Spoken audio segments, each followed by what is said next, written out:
What's going on, YouTube? This is SG1 Sports, and we're going to give you a very early projected record for the Oklahoma Sooners. Keep in mind, this is not an official prediction. It's simply a projection with the formula that we use here based off how tough the schedule is and how good each team is expected to be. Before we get to these 2024 projections, let's look back at 2023. Here were the projections, some of the projections for 2023 for Oklahoma. They were 10-2. Our projection had them at 8-4, and keep in mind the projection does really it uses the previous year a lot. So Oklahoma was coming off a pretty bad year. I predicted them to go 9-3.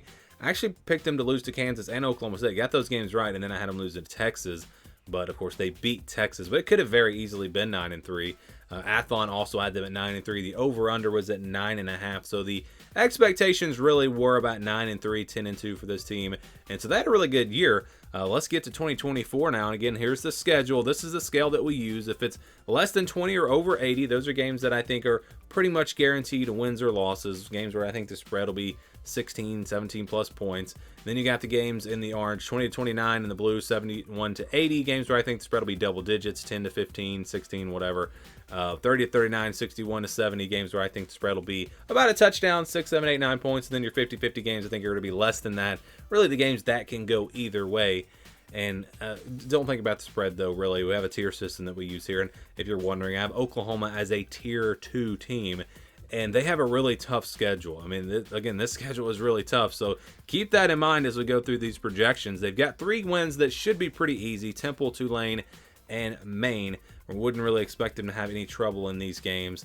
And, they're probably going to be 20-something point favorites and all. I know Tulane's been good, but a little bit of a different era. They're at Tulane. So I don't think that's going to be a challenge. Now, that one's probably more like a 17-point spread where Temple is probably more like a 28-point spread. But again, they're all in that green and will be counted as wins here for the projection. Then you got games in the blue, Houston and South Carolina. These are games where I think Oklahoma is going to be favored by, a couple of touchdowns. South Carolina because it's at home, and then Houston as well. Kind of the same story there. And remember that Houston game, it's kind of weird now. Houston's actually a non-conference game. And then you see like South Carolina is a conference game for Oklahoma. That's just it's going to take a little bit of getting used to, but these are games that Oklahoma should win. It would be a pretty big upset if they were to lose either one of those. And then we go to games, only one game in the purple, and that's Auburn. So I've got Auburn and South Carolina in the same tier, but because this game is on the road and it's a tough place to play, that's why it winds up here. I think Oklahoma's probably favored by 7 or 8 points in this one, but not quite as much as those Houston and South Carolina games. So that's one that, that's an upset alert game. They absolutely could lose it, but I think they will be favored. And then you get the rest of this schedule. So Tennessee, Texas, Ole Miss, Missouri, Alabama, and LSU. All 6 of these teams, if you go through my tier system, all of these teams are either tier 1 or tier 2 teams. So that means they play half of their schedule against the top 2 tiers in all of college football. And they're only like, I don't know the exact number, less than 15 teams maybe in that range. So this is just, again, it's a really tough schedule. And you would expect them in these games to probably split. You've only got 2 of them at home, 3 on the road, 1 on a neutral field against Texas. So, if you split those 3 games, that's 3-3. And then you've got the other 6 games. Again, a tough trip on the road to Auburn, Houston, and South Carolina, which are games where they should be favored, but they're not gimmies. So this, again, is a very tough schedule. And, 9-3, I think, would be a very solid season for Oklahoma with this schedule. But the projection, it's going to be actually a little bit lower than that. So the projection for them is 8-4. That is where they are projected. And again, you play the odds here.